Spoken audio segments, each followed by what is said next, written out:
Dejan la compañía del Ministerio de Enseñanza Radial Tiempo de Victoria, para aprender, para compartir, para hacer la voluntad de Dios. Reporte.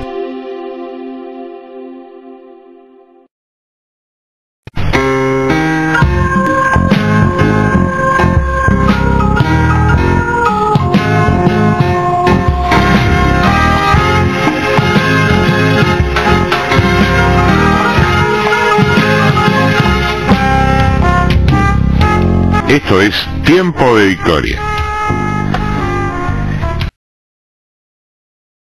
Y hay un problema que es muy delicado, porque es un tema muy profundo y que es otro de los requisitos, en este caso para no tener que estorba en la oración intercesora. Se llama iniquidad. Es muy triste porque es muy poco lo que se ha enseñado sobre el tema de la iniquidad. Y te puedo asegurar, vos lo tenés en tu Biblia, que la iniquidad es causa central de muchísimas cosas terribles en la vida de la gente y en la iglesia. Dice la palabra: yo soy el que guarda misericordia a millares, que perdona la iniquidad, la rebelión y el pecado. Eso dice en el libro de Éxodo. Son tres cosas distintas y definidas: iniquidad, rebelión, pecado. Ojo, no son la misma cosa, son tres diferentes, aunque caminan juntas. Y sigue: y que de ningún modo tendrá por inocente al malvado, que visita la iniquidad de los padres sobre los hijos. Presta atención, no dice del pecado de los padres sobre los hijos, dice de la iniquidad. Y sobre los hijos de los hijos hasta la tercera y cuarta generación. Pues sabes que hay una diferencia muy notoria que no siempre se ha visto a primera vista entre pecado e iniquidad. Porque el pecado son los frutos que cometemos. Pero la iniquidad es la raíz que da origen a esos frutos o a esos pecados.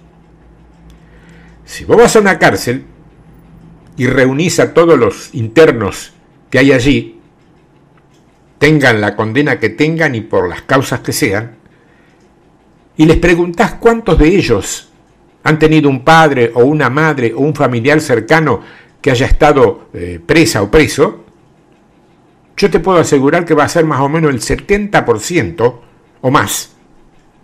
Pero digamos una cifra estadística más aproximada, un 70% el que te va a decir que sí, que lo ha tenido. Bueno, eso se llama iniquidad. Eso se llama iniquidad. Y ojo, también lo alcanzó a David, David tenía un problema de iniquidad. Él cayó en adulterio con Betsabé y eso es tristísimo, porque es la etapa oscura de su vida. Pero casualmente el pecado sexual fue el que caracterizó a su bisabuela. ¿Te acordás de quién era la bisabuela de David? Rahab. Ella era una prostituta. La iniquidad, a la larga, es como un enemigo dormido que está esperando el momento de despertar y activarse.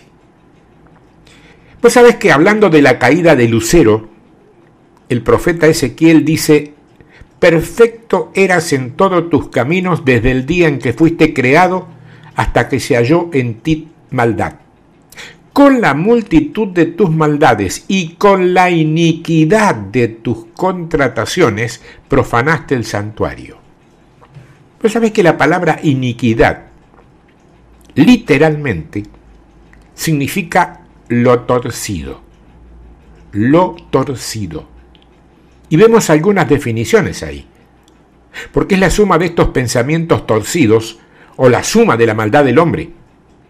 Y va a impregnar el alma del ser humano en el instante en que es concebido el embrión. Es en ese momento en que toda información o toda herencia espiritual de maldad en la persona se va a establecer en esa persona. Es como un cordón umbilical espiritual en el que se van grabando todos los pecados del hombre y lo que será su herencia a la siguiente generación. Los pecados que se formaron en la generación anterior, en la siguiente, se establecen con más fuerza. A mí me impresiona mucho un verso que hay en Jeremías. Fíjate cómo define el profeta a la iniquidad. Él dice: el pecado de Judá escrito está con cincel de hierro y con punta de diamante. Esculpido está en la tabla de su corazón y en los cuernos de sus altares. Pues sabes que aquí muchos dicen, y yo adhiero, que este verso es la mejor síntesis sobre la iniquidad. Porque la iniquidad es el lugar donde queda esculpido todo lo torcido y pecaminoso que le entregará un hombre a sus hijos, a su generación siguiente. A Adán nos pasó eso. Nosotros pecamos a causa de la iniquidad de ellos. ¿Se entiende eso? Lo estuve enseñando aquí mismo hace poco tiempo eso, ¿eh? Eso es lo que explica Juan, cuando dice en la versión especial: estos, a su vez, lo torcerán aún más con sus propios pecados y lo entregarán como una estafeta de maldición a la subsiguiente generación. Es como que nuestra cadena genética, nuestro ADN, por decírtelo en un término conocido, está allí, atada, sujeta por algunos elementos. Es típico de una persona que murió en pobreza, que tenga hijos y nietos que muy probablemente también mueran en pobreza. Si no saben o no pueden cortar esto. ¿Eso se llama iniquidad? Fíjate, una línea de iniquidad en 3 generaciones y más que notoria, ¿eh? A mí déjame decirte que nosotros podemos cortar esto definitivamente. Lo que ocurre es que no hemos sabido hacer la guerra correctamente. Y quiero explicarte algo respecto a la luz y las tinieblas. La guerra espiritual no es un asunto de conocimientos. Es un asunto de luz y de tiniebla. Es un asunto de ser o no ser. Vos no entendés la luz. Vos usás la luz. Si vos te das cuenta, el profeta define el nacimiento de Jesús y dice: el pueblo que andaba en tinieblas vio gran luz. Los que moraban en regiones de sombra de muerte, luz resplandeció sobre ellos. Es decir, que Jesús, la luz que iluminaba todo este mundo, viene a este mundo.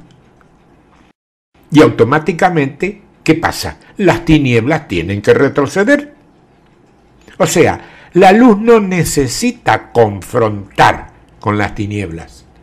La luz simplemente se manifiesta y las tinieblas, como decimos en Argentina, se mandan a mudar. Se toman el buque, se van. Se pierden de vista. No sé cómo decírtelo, como se dice en tu pueblo, pero se van, desaparecen. O sea, sin confrontación. La luz entra y las tinieblas se disipan. Es simple principio y básico, ¿eh? Hay un poder en la luz para vencer las tinieblas. Cuando el creyente intercesor va, él porta la luz de Cristo en sí mismo. Las tinieblas comienzan a retroceder porque lo ven acercarse y no pueden prevalecer contra la luz.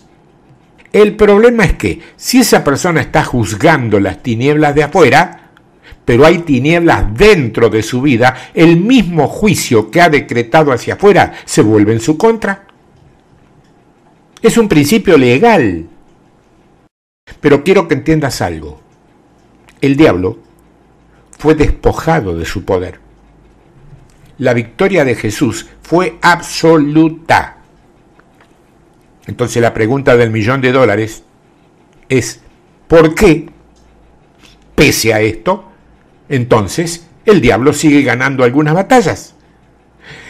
Porque nosotros tenemos la costumbre de limpiar lo exterior, pero no lo interior. Es como quien barre el piso de su casa y tira la basura debajo de la alfombra. Esto es un ejemplo tradicional, pero es muy cierto, aunque ya no se usen las alfombras en algunos lugares. Vos sacás del agua un pez, un pescadito, limpiás las escamas, esas cascaritas que tiene del lado afuera, lo lavás bien y lo metés en la heladera, en la nevera, en el refrigerador, como le llamen. En una semana, ese pescado no va a poderse ni oler, porque lo limpiaste por fuera. Pero no te tomaste el trabajo de abrirlo y sacarle sus vísceras, que es la única manera de lograr que después, congelado, te dure meses sin deterioro. Tenés que sacarle la parte de adentro. Esto es lo mismo. El exterior es el pecado que confesamos. La iniquidad es el pecado que portamos en nuestro interior. Vos podés terminar con tu pecado hoy, ahora. Pero si no limpias tu iniquidad al respecto, mañana vas a pecar de nuevo en lo mismo. Mira, la iniquidad es algo tremendo y muy importante, ya que es nada menos que el enemigo escondido. La gente tiene que ser librada de iniquidad.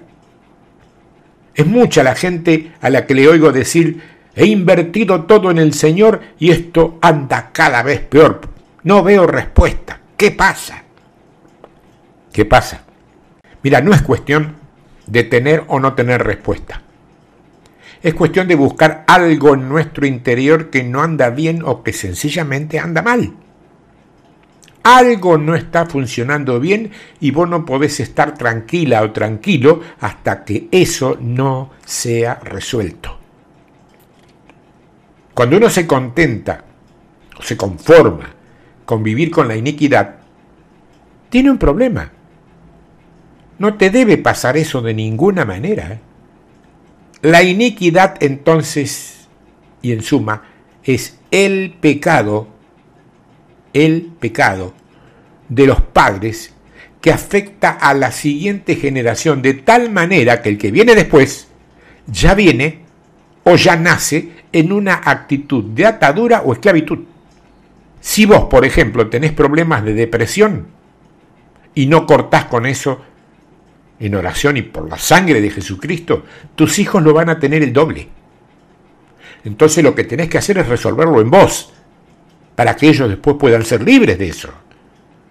Volverlo a escuchar todas las veces que sea necesario a esta primera entrega, porque de alguna manera es una base para lo que va a ser la segunda, que te quede, digamos, elementos en tu mente, en tu corazón y fundamentalmente en tu espíritu, para que realmente en algún momento que las papas quemen, te sientas que estás bien plantado sobre la roca firme que es Jesucristo, que es como debemos estar los creyentes. Un creyente tambaleante, un creyente que no está bien plantado, es un creyente vulnerable. Y un creyente vulnerable en principio arriesga su propia vida, pero al mismo tiempo también arriesga la vida de todo su entorno familiar, en primera instancia, su descendencia, comprende esto, y si tiene algún llamado ministerial, el entorno que de alguna manera depende de lo que dice. Yo soy consciente que lo que me da el Señor y yo comparto con ustedes, algunos de ustedes, no sé cuántos, lo toman como una palabra de Dios y tratan de ir detrás de eso. Es decir, que me tengo que cuidar muy bien de lo que voy a decir. Yo no puedo decir lo que se me ocurre a mí, porque lo que se me ocurre a mí puede parecer muy bonito, pero si no viene de parte de Dios, me voy al pozo yo y ustedes, los que siguen lo que digo, detrás mío. ¿Y cuál es eso? Habiendo siendo heraldo, yo mismo voy a ser exterminado. No, de ninguna manera. No es ese mi futuro. Quiero ser heraldo y después estar con el Señor como cualquiera de ustedes en la otra vida. Así es. Estoy claro. Pensalo, oralo, míralo con tu Biblia, reflexionalo y la semana que viene lo seguimos. ¿De acuerdo? Chao. Dios te bendiga.